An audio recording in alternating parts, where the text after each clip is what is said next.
সরল অঙ্ক তেমন একটি কঠিন অঙ্ক নয়। এই অঙ্কের মধ্যে যোগ, বিয়োগ, গুণ, ভাগ এই 4টি সমন্বয়ে একটি অঙ্ক।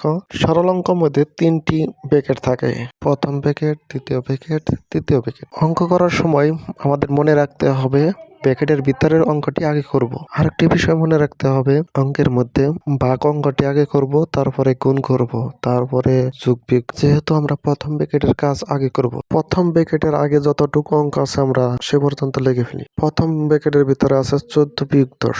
14 থেকে 10 বাদ দিলে থাকে 4। 14 থেকে 10 বাদ দিয়ে 4 লিখে ফেললাম। এখন তারপরে চিহ্ন হলো গুণ চিহ্ন, আমরা গুণ চিহ্নটি লিখে ফেললাম। তারপরে দেখেন প্রথম ব্র্যাকেটের ভিতরে আছে 20 বিয়োগ 15। 20 থেকে 15 বাদ দিলে থাকে 5।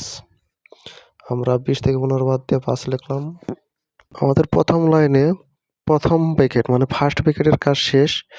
এখন আমাদের বাকি অঙ্কটুকু আমরা লিখে ফেলবো। প্রথম লাইনের কাজ শেষ করে এখানে আমরা আসছি দ্বিতীয় লাইনে আমরা দ্বিতীয় ব্র্যাকেটের কাজটি শেষ করব। দ্বিতীয় ব্র্যাকেটের মধ্যে দেখেন আছে 4 গুণ 5 যোগ 30। যেহেতু এখানে ভাগ নেই, তাহলে আমরা ভাগের পরে সিরিয়াল গুণ, আমরা গুণ অঙ্কটি আগে করব। গুণটি হলো 4 5 20। এখানে 20 লেখার পর যোগ 30 মানে তৃতীয় ব্র্যাকেটের কাজ থেকে যায়। তাহলে আমরা 4 5 20 লিখে বাকি সম্পূর্ণ অঙ্কটি লিখে ফেলবো। আমরা পরের লাইনে দ্বিতীয় ব্র্যাকেটের কাজটি শেষ করে ফেলবো। দ্বিতীয় ব্র্যাকেটে আছে 20 যোগ 30। আমরা জানি 20 যোগ 30 সমান 50। আমরা 50 লিখে বাকি সম্পূর্ণ লাইন লিখে ফেলি। আমাদের ব্র্যাকেটের কাজটি শেষ হয়েছে, মানে ঝামেলার কাজ সম্পূর্ণ শেষ। আমরা জানি সরল অঙ্কে ভাগ অঙ্কটি আগে করতে হয়, তারপরে গুণ করতে হয়, তারপরে যোগ বিয়োগ যে কোনো একটা করলে হয়। এখানে দেখেন ভাগ অঙ্ক আছে, তাহলে আমরা এই লাইনে ভাগ অঙ্কের কাজটি শেষ করব। ভাগ অঙ্কটি আছে 50 ভাগ 25। 50-এর 25 ভাগ করলে 2 হয়। আমরা এই লাইনে ভাগের অঙ্কটি শেষ করে ফেলি। সরল অঙ্কের মধ্যে একটা বিষয় মনে রাখতে হবে যে প্রথম অঙ্কটি তার বাম পাশে যদি কোনো চিহ্ন না থাকে তাহলে সেটি যোগের টাকা।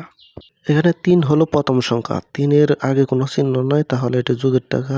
2-এর আগে যোগ চিহ্ন আছে, তাহলে 2 যোগের টাকা। 4-এর আগে বিয়োগ চিহ্ন আছে, তাহলে 4 বিয়োগের টাকা। আমরা সরল অঙ্কের মধ্যে একটা সূত্র মুখস্থ করে ফেলেছিলাম, সেটি হলো প্লাসে প্লাসে প্লাস, মাইনাসে মাইনাসে প্লাস। যোগ চিহ্নকে প্লাস বলে এবং বিয়োগ চিহ্নকে মাইনাস বলে। এখানে 3 টাকা হলো যোগের এবং 2 টাকা যোগের, দুইটি যোগ করলে হয় 5। তাহলে আমরা করব 3 যোগ 2 সমান 5। বাকি আছে বিয়োগ 4। 5 টাকা থেকে 4 টাকা বাদ দিলে থাকে 1 টাকা।